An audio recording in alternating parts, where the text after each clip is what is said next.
Hello મિત્રો, આજના લેક્ચરમાં આપણે બંધનની ધ્રુવીયતા વિશે સમજાવીશું. ઘણી જગ્યાએ 12મા ધોરણની અંદર પણ ધ્રુવીય બંધ કોને કહેવાય એ આપણે એનો ઉપયોગ આવશે, એટલે સમજવામાં ખાસ ધ્યાન આપજો.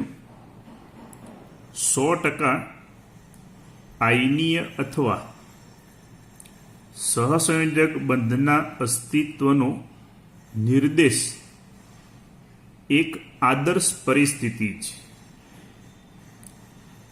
પરંતુ હકીકતમાં કોઈ પણ બંધ અથવા સંયોજન સંપૂર્ણપણે સહસંયોજક અથવા આયનીય હોતા નથી.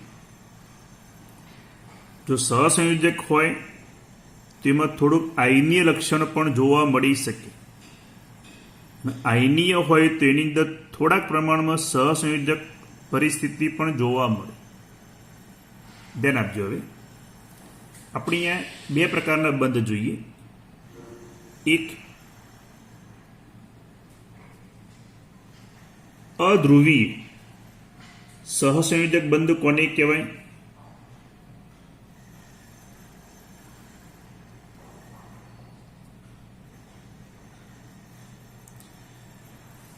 તો કેટલાક સમકેન્દ્રીય અણુ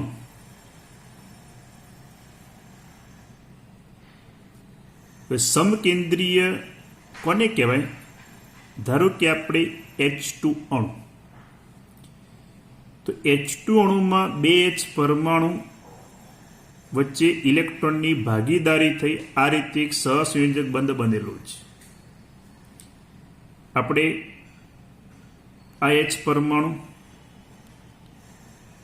ને બીજો H પરમાણુ આ રીતે આ બંનેના કેન્દ્ર છે. અહીંયા સહસંયોજક બંધ ઇલેક્ટ્રોનની ભાગીદારી દ્વારા આ રીતે ઇલેક્ટ્રોન યુગ્મ છે. અહીંયા બંને H પરમાણુ કે જેના કેન્દ્રમાં પ્રોટોનની સંખ્યા સમાન છે માટે એને સમકેન્દ્રીય પરમાણુ તરીકે ઓળખવામાં આવે. બંનેના પરમાણુ સમાન છે, તો બંનેના પરમાણુ સમાન હોય, બંનેના કેન્દ્રમાં પ્રોટોનની સંખ્યા સમાન હોય, તો આવા જે અણુ જે બને એને સમકેન્દ્રીય અણુ કહેવાય. બંને પરમાણુની વિદ્યુત ઋણતા જે રહી વિદ્યુત ઋણતા સમાન છે. એટલે ધ્યાન આપજો, આ ઇલેક્ટ્રોન યુગ્મ ઉપર એટલે આ ઇલેક્ટ્રોન યુગ્મ ઉપર બંને પરમાણુના કેન્દ્રનું આકર્ષણ બળ જે રહ્યું આકર્ષણ બળ કેવું હોય? સમાન હોય. એટલે આ ઇલેક્ટ્રોન યુગ્મ ઉપર બંને પરમાણુના કેન્દ્રનું આકર્ષણ બળ જે રહ્યું એ આકર્ષણ બળ હંમેશા સમાન હોય. આ ઇલેક્ટ્રોન યુગ્મ બંને પરમાણુના કેન્દ્રથી સમાન અંતરે હશે. તો આવો જે બંધ બને એને અધ્રુવીય સહસંયોજક બંધ તરીકે ઓળખવામાં આવે. ધારો કે આપણે Cl2, તો બે Cl પરમાણુ વચ્ચે એક એક ઇલેક્ટ્રોનની ભાગીદારી દ્વારા આ રીતે સહસંયોજક બંધ બનેલો છે. અહીંયા બંને ક્લોરીન પરમાણુ છે, તો બંનેના કેન્દ્રો કેવા હશે? સમાન. આના કેન્દ્રમાં પ્રોટોનની સંખ્યા 17 હશે, તો આ Clના કેન્દ્રમાં પ્રોટોનની સંખ્યા 17 જ હશે. તો બંનેના કેન્દ્રો સમાન થયા માટે Cl2 અણુને સમકેન્દ્રીય અણુ તરીકે ઓળખવામાં આવે. આ ઇલેક્ટ્રોન યુગ્મ બંને પરમાણુના કેન્દ્ર વડે સરખી રીતે હંમેશા આકર્ષણ અનુભવતા હોય. આ ઇલેક્ટ્રોન યુગ્મ બંને પરમાણુના કેન્દ્રથી સરખા અંતરે હશે માટે આવો જે બંધ બને એને શું કહેવાય? અધ્રુવીય સહસંયોજક બંધ તરીકે ઓળખવામાં આવે. જેમ કે O2 અણુ હોય, N2 હોય, Br2 હોય, આવા બધા જે રહ્યા એને સમકેન્દ્રીય અણુ ગણી શકાય. અને એમની વચ્ચે જે ઇલેક્ટ્રોન યુગ્મ હોય એ બંને પરમાણુના કેન્દ્ર વડે સમાન આકર્ષણ અનુભવતા હોય, બંને પરમાણુના કેન્દ્રના મધ્યમાં જ ગોઠવાયેલા હોય બંને પરમાણુ કેન્દ્રથી સમાન અંતરે આવેલા હોય માટે આવો જે બંધ બને ને શું કહેવાય? અધ્રુવીય સહસંયોજક બંધ તરીકે ઓળખવામાં આવે. પણ આપણે જોઈએ વિષમ કેન્દ્રીય,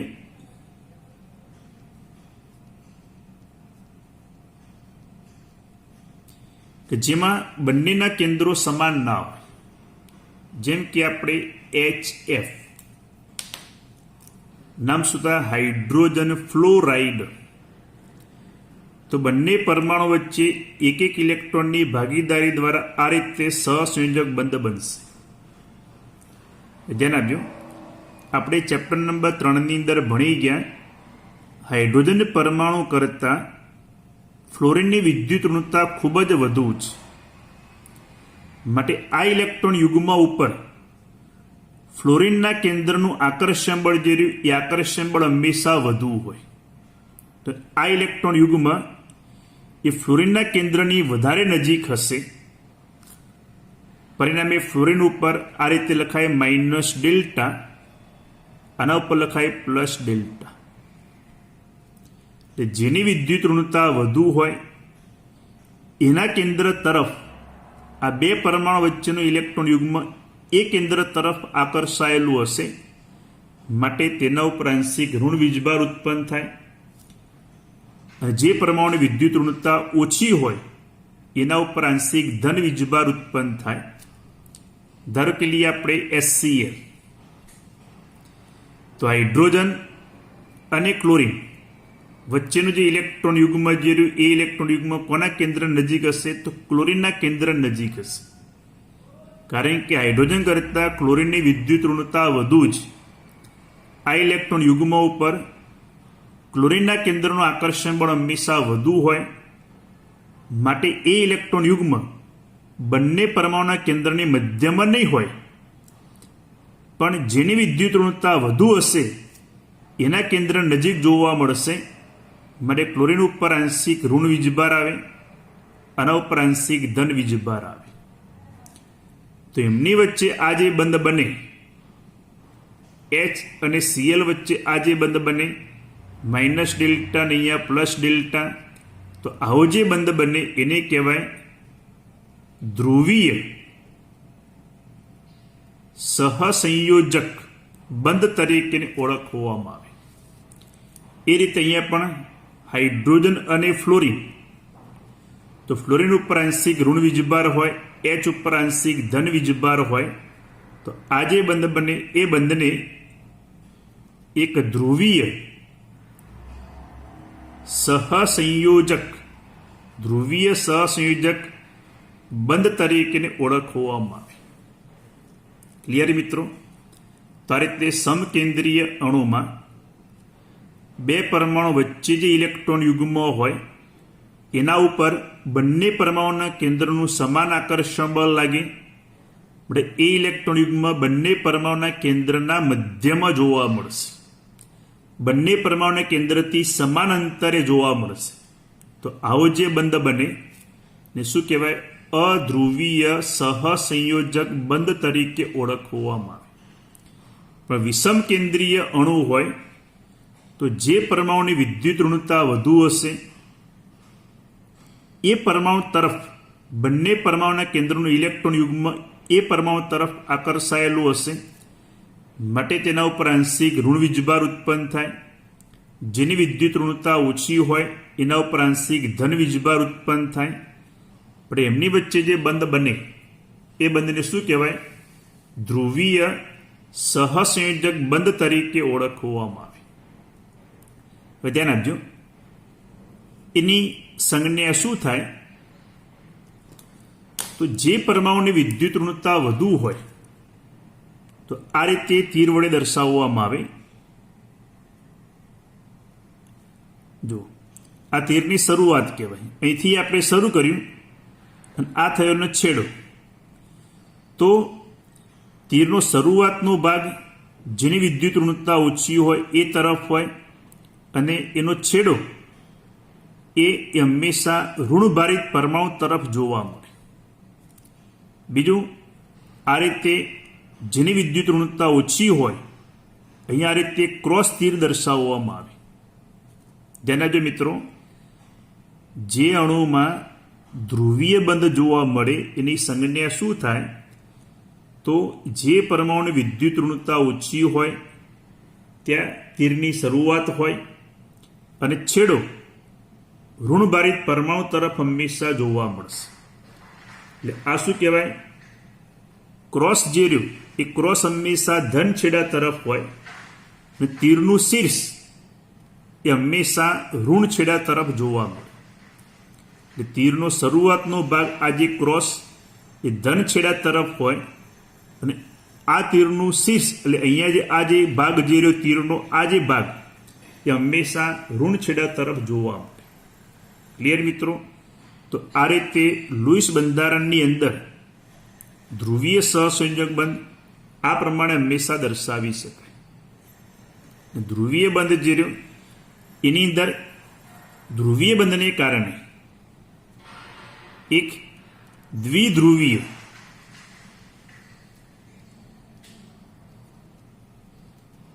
એ દ્વિધ્રુવીય ચાક માત્રા હંમેશા જોવા મળે. દ્વિધ્રુવીય ચાક માત્રા એને એક મ્યુ સંજ્ઞા વડે હંમેશા દર્શાવવામાં આવે. આ દ્વિધ્રુવીય ચાક માત્રાની વ્યાખ્યા શું થાય? તો આયન ઉપરનો ભાર. કયો ભાર? તો કુલંબિક ભાર. અને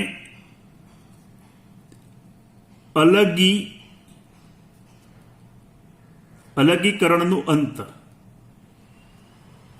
જેને આર વડે દર્શાવવામાં આવે.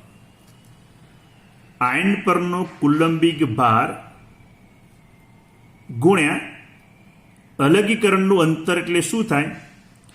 તો અહીંયા જે ધન ભાગ હોય તે અને આ ઋણ ભાગ એ બંનેના કેન્દ્ર વચ્ચેનું અંતર જે રહ્યું એ અંતર જેને હંમેશા આર વડે દર્શાવવામાં આવે છે. તો દ્વિધ્રુવીય ચાક માત્રા કારણ કે જ્યાં ધન આયનો હોય ઋણ આયનો હોય ત્યાં હંમેશા કુલંબિક ભાર હોય જ. જેમ ઇલેક્ટ્રોન તે ચેપ્ટર નંબર 2 ની અંદર ભણી ગયા. ઇલેક્ટ્રોન એ ઋણ વીજભાર ધરાવે તો એનો કુલંબિક ભાર જોવા મળે 1.66 × 10−19 કુલમ. એ રીતે આ એક કુલંબિક ભાર જ. એ કુલંબિક ભાર ગુણ્યા અલગીકરણનું અંતર એટલે આ હાઇડ્રોજન અને ફ્લોરિનના કેન્દ્ર વચ્ચેનું અંતર. અને આ જે દ્વિધ્રુવીય ચાક માત્રા જે એનો એકમ ડી બાય તે કેપિટલ ડી સંજ્ઞા વડે હંમેશા દર્શાવવામાં આવે.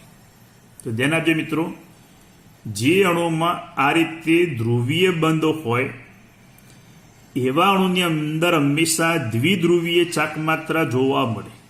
અને એ દ્વિધ્રુવીય ચાક માત્રાની વ્યાખ્યા તો આયન પરનો કુલંબિક ભાર ગુણ્યા અલગીકરણનું અંતર એટલે હાઇડ્રોજન અને ફ્લોરિન ના કેન્દ્ર વચ્ચેનું અંતર. તેના ઉપરથીની દ્વિધ્રુવીય ચાક માત્રા હંમેશા જોવા મળે. કુલંબિક ભાર ક્યારે ઉત્પન્ન થાય? કે જ્યારે ધન આયન અથવા ઋણ આયન એની અંદર હોય તો. ધારો કે અધ્રુવીય અણુ હોય H2 તો બંને H પરમાણુ સમકેન્દ્રીય છે, માટે અહીંયા કોઈ ધન ભાર કે ઋણ ભાર ઉત્પન્ન થશે નહીં. તો એની અંદર દ્વિધ્રુવીય ચાક માત્રા ઉત્પન્ન ના થાય. અહીંયા ધન ભાર ઋણ ભાર ઉત્પન્ન થયો તો એની અંદર હંમેશા દ્વિધ્રુવીય ચાક માત્રા જોવા મળે. એ કુલંબિક ભાર ગુણ્યા અલગીકરણના અંતર ઉપરથી મળે, જેનો એકમ થાય ડી બાય, મતલબ ડી સંજ્ઞા વડે દર્શાવવામાં આવે. ધ્યાન આપજો મિત્રો, 1 ડી બાય બરાબર 3.33564 ગુણ્યા 10⁻30 કુલમ ઇન્ટુ મીટર થાય. સી મતલબ થાય કુલંબિક ભાર એટલે કુલમ ગુણ્યા અંતર. આ રીતે અંતર એ મીટરમાં દર્શાવેલું છે. તો 1 ડી બાય બરાબર 3.33564 ગુણ્યા 10⁻30 કુલમ ઇન્ટુ મીટર દર્શાવી શકાય. દ્વિધ્રુવીય ચાક માત્રા આ રીતે સદિશ રાશિ છે, કારણ કે ચોક્કસ દિશામાં દ્વિધ્રુવીય ચાક માત્રા હોય અહીંયા કઈ દિશાની અંદર થઈ? તો હાઇડ્રોજનથી ફ્લોરિન તરફ હંમેશા જોવા મળે. આ તીર અણુમાંની ઇલેક્ટ્રોન ઘનતાનું સ્થાનાંતર ની દિશા હોવાની સંજ્ઞા દર્શાવે છે. ઇલેક્ટ્રોન ઘનતાનું સ્થાનાંતર કઈ દિશામાં હોય? તો જેની વિદ્યુત ઋણતા વધુ હોય એ દિશાની અંદર હંમેશા જોવા મળે. તો આ રીતે એક ધ્રુવીય બંધની ધ્રુવીયતામાં બે સમજાય: અધ્રુવીય સહસંયોજક બંધ અને ધ્રુવીય સહસંયોજક બંધ. અધ્રુવીય ક્યારે હોય? જ્યારે અણુ કેવું હોય? સમકેન્દ્રીય હોય. તો સમકેન્દ્રીય અણુ હોય તો આ ઇલેક્ટ્રોન યુગ્મ ઉપર બંને પરમાણુના કેન્દ્રનું આકર્ષણ બળ હંમેશા કેવું હોય? સમાન. તો એ ઇલેક્ટ્રોન યુગ્મ બંને પરમાણુના કેન્દ્રમાં મધ્યમાં હશે. જ્યારે વિષમ કેન્દ્રીય અણુ હોય તો જે પરમાણુની વિદ્યુત ઋણતા વધુ હશે એ તરફ હંમેશા ઇલેક્ટ્રોન યુગ્મ આકર્ષાયેલું હશે, માટે તેના ઉપર આંશિક ઋણ વીજભાર ઉત્પન્ન થાય. જ્યારે બીજા પરમાણુ પર આંશિક ધન વીજભાર હંમેશા જોવા મળે. પરિણામે આવો જે બંધ બને એને કયો બંધ કહેવાય? ધ્રુવીય સહસંયોજક બંધ તરીકે ઓળખવામાં આવે. જેને આ રીતે ક્રોસ તીરની સંજ્ઞા દર્શાવવામાં આવે. ક્રોસ કઈ જગ્યા હોય? તીરનું ક્રોસ ધન છેડા તરફ હોય અને તીરનું શીર્ષ એટલે આ જે ભાગ રહ્યો એ હંમેશા ઋણ છેડા તરફ જોવા મળે. કઈ રાશિ? એક સદિશ રાશિ છે કે જેમાં ઇલેક્ટ્રોન ઘનતાની દિશા એ જે પરમાણુની વિદ્યુત ઋણતા વધુ હોય તે દિશા તરફ હંમેશા જોવા મળે. તો આ રીતે જે અણુમાં ધ્રુવીય સહસંયોજક બંધ હોય એમાં દ્વિધ્રુવીય ચાકમાત્ર જોવા મળે, જેને એક મ્યુ સંજ્ઞા વડે દર્શાવવામાં આવે. અને દ્વિધ્રુવીય ચાકમાત્રા આયન પરનો કુલંબિક ભાર ગુણ્યા બે આયનના કેન્દ્ર વચ્ચેનું અંતરનો ગુણાકાર ને દ્વિધ્રુવીય ચાકમાત્રા ગણી શકાય. દ્વિધ્રુવીય ચાકમાત્રાનો એકમ આ રીતે ડીબાઈમાં દર્શાવવામાં આવે. એક ડીબાઈ બરાબર 3.33564 ગુણ્યા 10⁻³ કુલંબ ઇન્ટુ મીટરમાં દર્શાવવામાં આવે છે.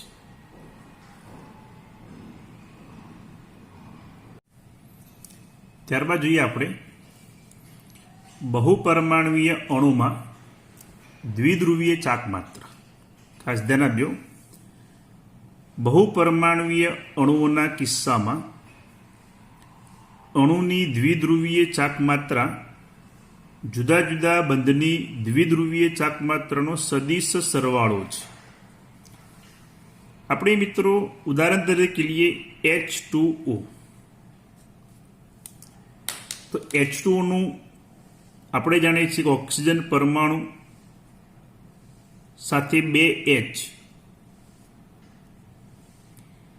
સહસંયોજક બંધથી જોડાયેલા છે. ના રીતે 2 અબંધકારક ઇલેક્ટ્રોન યુગ્મ જોવા મળે. આપણે જ્યારે હાઇડ્રોજન કરતા ઓક્સિજનની વિદ્યુત ઋણતા જે રહી વિદ્યુત ઋણતા વધુ છે, માટે હાઇડ્રોજન પરમાણુ પર આંશિક ધન વીજભાર આવે. અહીંયા આંશિક ધન વીજભાર આવશે તો ઓક્સિજન પરમાણુ પર આંશિક શું આવશે? ઋણ વીજભાર આવે. માટે પાણીમાં ઓક્સિજન સાથે જોડાયેલા બંને H જે રહ્યા એ H કેવા કહેવાય? ધ્રુવીય સહસંયોજક બંધ ધરાવતા ગણી શકાય. અહીંયા બંધની ધ્રુવીયતા કઈ દિશામાં હશે? કે હાઇડ્રોજનથી ઓક્સિજન તરફ હશે. તો ઓક્સિજન પરમાણુ પર તીરનું શીર્ષ આવે અને H ઉપર શું આવશે? હાઇડ્રોજનનું ક્રોસ અને તીરની ક્રોસ દિશા હાઇડ્રોજન પરમાણુ ઉપર આવશે. એ રીતે અહીંયા પણ આ રીતે બંધની ધ્રુવીયતા દર્શાવી શકાય. તો ધ્યાન આપો, આપણે અહીંયા ઓક્સિજન સાથે આ રીતે 2 H પરમાણુ જોડાયેલા છે.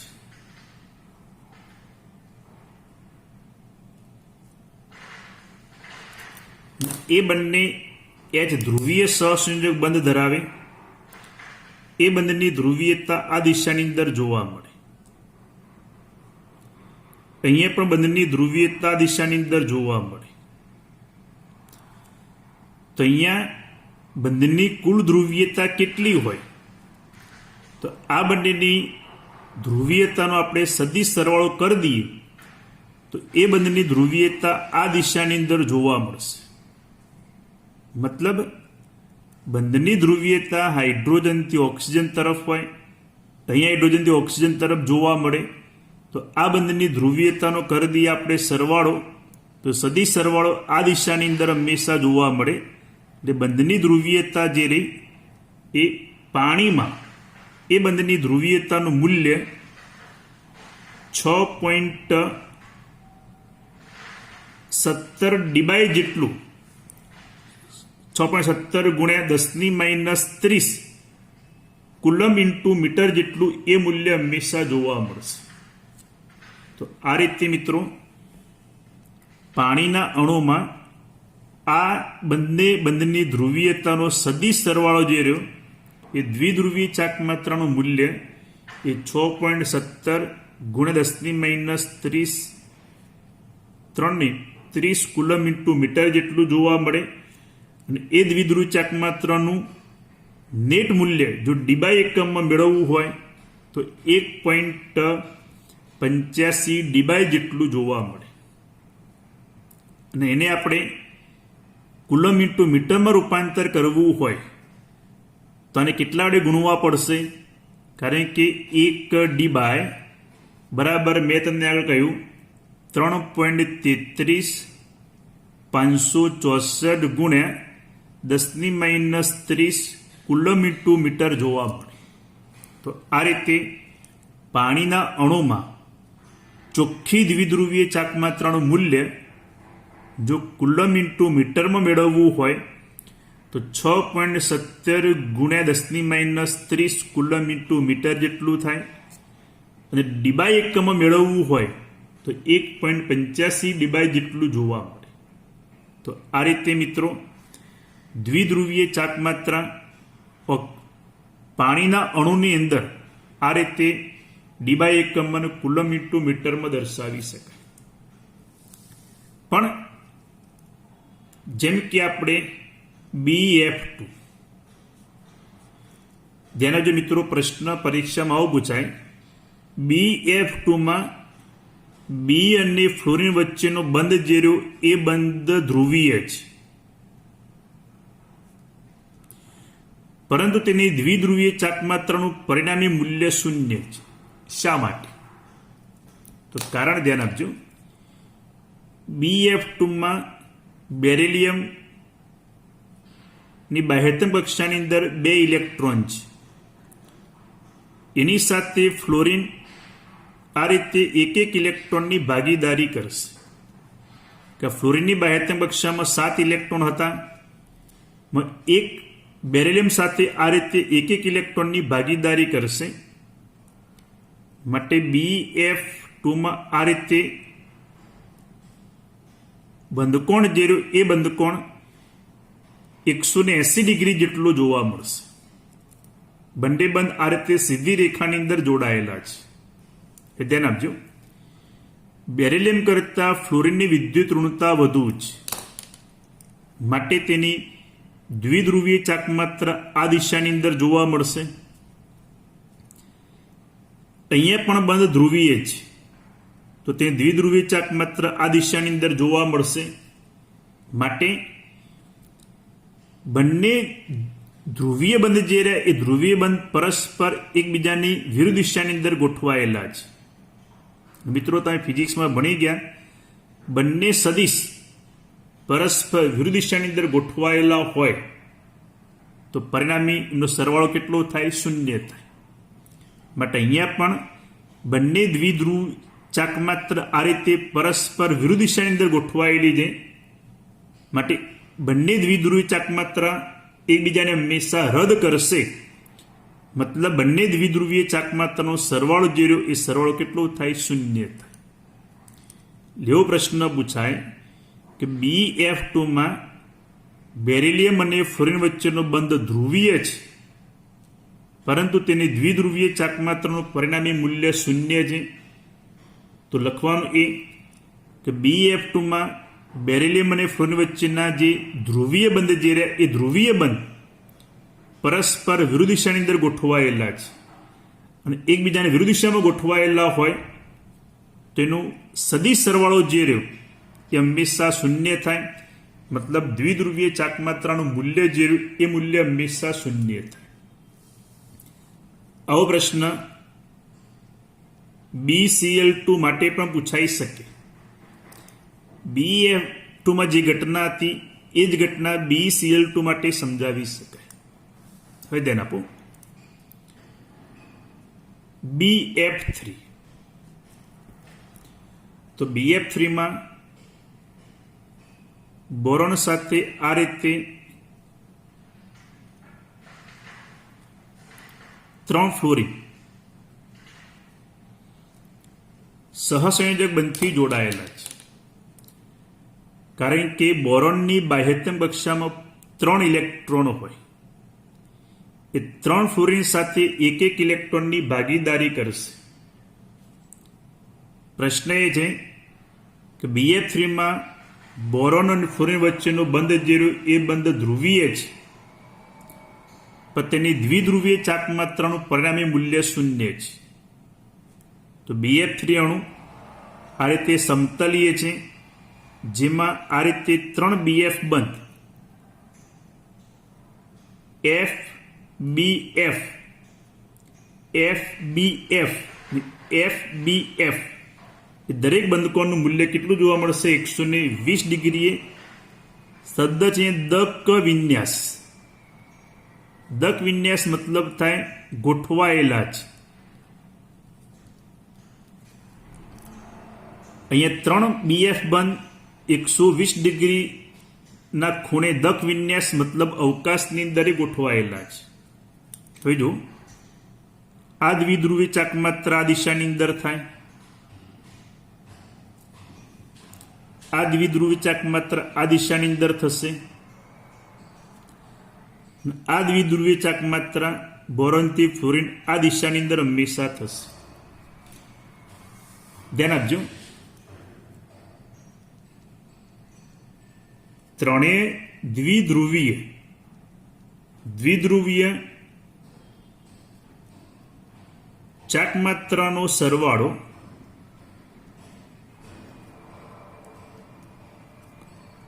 કોઈ બે સરખી દ્વિધ્રુવ ચાકમાત્રાનો સરવાળો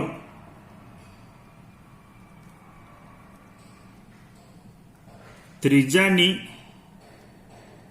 વિરુદ્ધ દિશામાં હોય છે.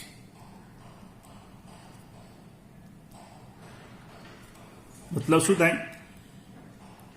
આ બે દ્વિધ્રુવીય ચાકમાત્રાનો સરવાળો એ આની વિરુદ્ધ દિશાની અંદર જોવા મળશે.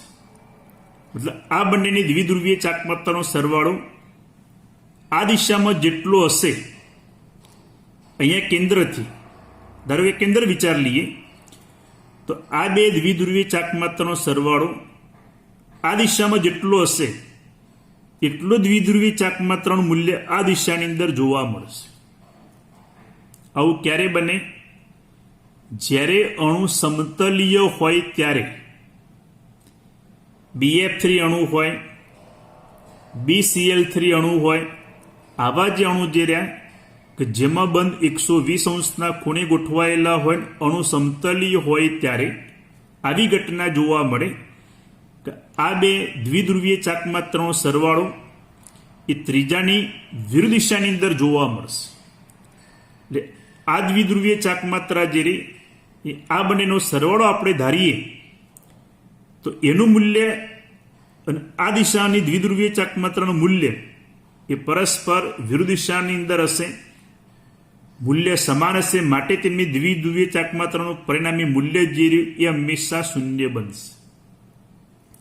તો આ રીતે બહુપરમાણવીય અણુઓમાં આપણે પહેલા પાણીના અણુમાં સમજાવી કે પાણીના અણુમાં આ બે દ્વિધ્રુવીય ચાકમાત્રા આ દિશાની અંદર જોવા મળશે, બંનેનો સરવાળો માટેની દ્વિધ્રુવીય ચાકમાત્રાનું મૂલ્ય ડીબાઈ એકમમાં 1.85 ને કુલમ ઇન્ટુ મીટરમાં 6.17 ગુણ્યા 10⁻³ કુલમ ઇન્ટુ મીટર જેટલું થાય.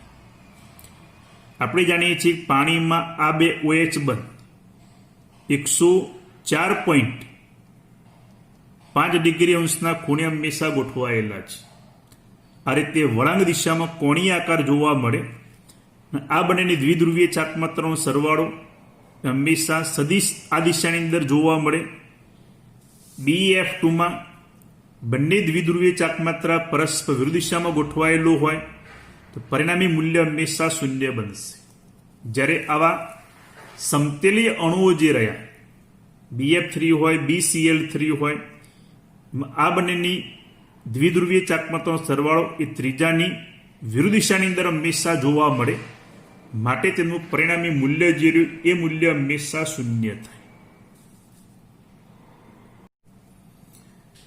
સૌથી મહત્વનો પ્રશ્ન છે, આપણને એક દ્વિધ્રુવીય ચાકમાત્રાની સમજૂતી આપે છે.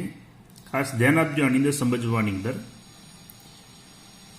નાઇટ્રોજન કરતાં ફ્લોરિનની વિદ્યુત ઋણતા વધુ છે, છતાં NH3ની પરિણમતી દ્વિધ્રુવીય ચાકમાત્રા જેનું મૂલ્ય 4.90 × 10⁻³ કુલોમીટર છે. એ દ્વિધ્રુવીય ચાકમાત્રા કરતાં NF3ની મ્યુ તે દ્વિધ્રુવીય ચાકમાત્રાનું મૂલ્ય ઓછું છે. NH3 માટે દ્વિધ્રુવીય ચાકમાત્રા 4.90 × 10⁻³ કુલોમીટર છે. જ્યારે NF3 માટે દ્વિધ્રુવીય ચાકમાત્રાનું મૂલ્ય 0.8 × 10⁻³ કુલોમીટર છે. મિત્રો સમજવામાં ખાસ ધ્યાન આપજો. નાઇટ્રોજન કરતાં અહીંયા ફ્લોરિનની વિદ્યુત ઋણતા વધુ છે, છતાં NH3 કરતાં NF3ની પરિણામી દ્વિધ્રુવીય ચાકમાત્રાનું મૂલ્ય ઓછું છે. હું કારણ સમજાવું. જો NH3 અને NF3 બંને અણુ એક ત્રિકોણીય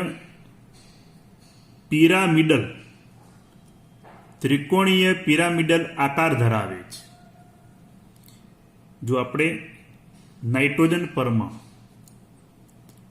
એના ઉપર આ રીતે બાહ્યતમ કક્ષાની અંદર 5 ઇલેક્ટ્રોનો હોય, 3H પરમાણુ આ રીતે એક ઇલેક્ટ્રોનની ભાગીદારી કરે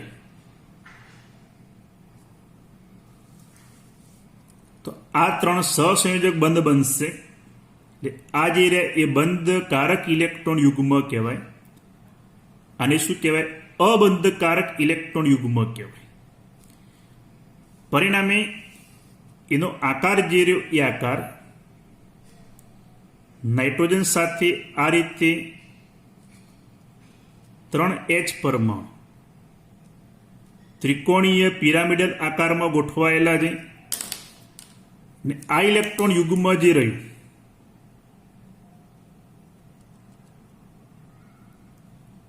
આ દર્શાવેલ લાલ એ અબંધકારક ઇલેક્ટ્રોન યુગ્મની સંજ્ઞા કહેવાય. અબંધકારક ઇલેક્ટ્રોન યુગ્મ ધરાવતી સંજ્ઞા ગણી શકાય. હવે ધ્યાન આપજો. NF3 માટે તો એ નાઇટ્રોજન પરમાણુની બાહ્યતમ કક્ષાની અંદર 5 ઇલેક્ટ્રોન હોય. એની સાથે આ રીતે 3 ફ્લોરિન એક ઇલેક્ટ્રોનની ભાગીદારી કરશે. તો અહીંયા પણ નાઇટ્રોજન સાથે 3 ફ્લોરિન ત્રિકોણીય પિરામિડલ આકારની અંદર ગોઠવાયેલા હોય. એના ઉપર પણ આ રીતે અબંધકારક ઇલેક્ટ્રોન ધરાવતી કક્ષક આ રીતે ગોઠવાયેલી હશે. ધ્યાન આપો. હવે આપણે પહેલા NH3 માટે સમજાવીએ. નાઇટ્રોજન કરતાં હાઇડ્રોજનની વિદ્યુત ઋણતા ઓછી હોય, એટલે કે હાઇડ્રોજન કરતાં નાઇટ્રોજનની વિદ્યુત ઋણતા વધુ હશે. જો વિદ્યુત ઋણતા વધુ હોય તો એ બંધની ધ્રુવીયતા એ હાઇડ્રોજનથી કઈ તરફ હશે? નાઇટ્રોજન તરફ. અહીંયા બંધની ધ્રુવીયતા હાઇડ્રોજનથી નાઇટ્રોજન તરફ, અહીંયા બંધની ધ્રુવીયતા હાઇડ્રોજનથી નાઇટ્રોજન તરફ હશે. અને અબંધકારક ઇલેક્ટ્રોન યુગ્મ અહીંયા ઇલેક્ટ્રોનની ઘનતા વધુ હોય તો અહીંયા બંધની ધ્રુવીયતા આ દિશાની અંદર જોવા મળશે. કઈ? અબંધકારક ઇલેક્ટ્રોન યુગ્મને કારણે ઉદ્ભવતી આ રીતે બંધની ધ્રુવીયતા છે. નાઇટ્રોજન અહીંયા ઇલેક્ટ્રોનની ઘનતા વધુ હોય તો આ રીતે બંધની ધ્રુવીયતા દર્શાવી શકાય. તો ધ્યાન આપજો મિત્રો, આ ત્રણ બંધની ધ્રુવીયતા અને અબંધકારક ઇલેક્ટ્રોન ઉદ્ભવતી દ્વિધ્રુવીય ચાક માત્રા બધાની સરવાળો જે રહ્યો સરવાળો એક જ દિશાની અંદર હશે. માટે NH3 માં પરિણમતી દ્વિધ્રુવીય ચાક માત્રા જે રહી એ દ્વિધ્રુવીય ચાક માત્રા કઈ દિશાની અંદર જોવા મળશે? ઉપર દિશાની અંદર જોવા મળશે કે જેમાં 3 NH બંધની દ્વિધ્રુવીય ચાક માત્રા અને અબંધકારક ઇલેક્ટ્રોન યુગ્મને કારણે ઉદ્ભવતી દ્વિધ્રુવીય ચાક માત્રા એ એક જ દિશાની અંદર જોવા મળશે. જ્યારે NF3 માં શું થાય? ધ્યાન આપજો મિત્રો, નાઇટ્રોજન કરતા ફ્લોરિનની વિદ્યુત ઋણતા જે રહી એ વિદ્યુત ઋણતા કેવી હશે? વધારે હશે. તો બંધનની ધ્રુવીયતા આ દિશાની અંદર જોવા મળશે. અહીંયા બંધની ધ્રુવીયતા આ દિશામાં જોવા મળશે. અહીંયા બંધની ધ્રુવીયતા નાઇટ્રોજનથી ફ્લોરિન તરફ આ દિશામાં જોવા મળશે. નાઇટ્રોજન પરમાણુ ઉપર જે અબંધકારક ઇલેક્ટ્રોન યુગ્મ છે એને કારણે ઉદ્ભવતી દ્વિધ્રુવીય ચાક માત્રા જે એ દ્વિધ્રુવીય ચાક માત્રા આ દિશામાં જોવા મળશે. તો મિત્રો વિચારો, આ 3 NF બંધની દ્વિધ્રુવીય ચાક માત્રાનો સદિશ સરવાળો એ આ દિશાની અંદર જોવા મળશે અને અબંધકારક ઇલેક્ટ્રોન યુગ્મને કારણે ઉદ્ભવતી દ્વિધ્રુવીય ચાક માત્રા ઉપર દિશામાં જોવા મળશે. પરિણામે આ બંને દિશા કેવી રીતે પરસ્પર વિરુદ્ધ થઈ ગઈ? માટે દ્વિધ્રુવીય ચાક માત્રાનું પરિણામી મૂલ્ય NH3 કરતા હંમેશા ઓછું જોવા મળે. સમજાય મિત્રો કે અહીંયા NH3 માં 3 NH બંધની દ્વિધ્રુવીય ચાક માત્રાનો સદિશ સરવાળો અને અબંધકારક યુગ્મને કારણે ઉદ્ભવતી દ્વિધ્રુવીય ચાક માત્રા એ હંમેશા એક જ દિશાની અંદર છે. તો ટોટલ સદિશ સરવાળાનું મૂલ્ય અહીંયા વધી જશે.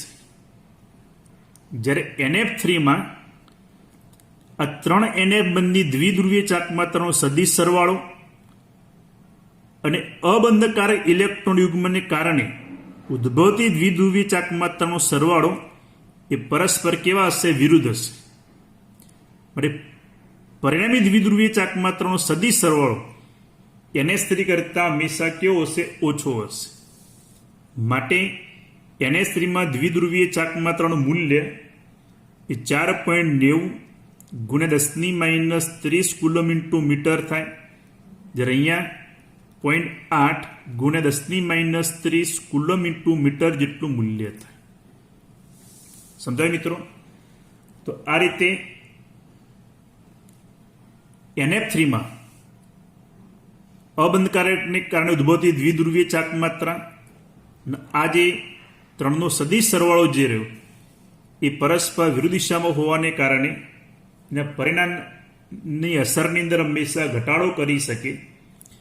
જ્યારે અહીંયા 3 NH બંધની દ્વિધ્રુવીય ચાક માત્રાનો સદિશ સરવાળો અબંધકારક યુગ્મને કારણે ઉદ્ભવતી દ્વિધ્રુવીય ચાક માત્રાનો સરવાળો એક જ દિશાની અંદર જોવા મળે.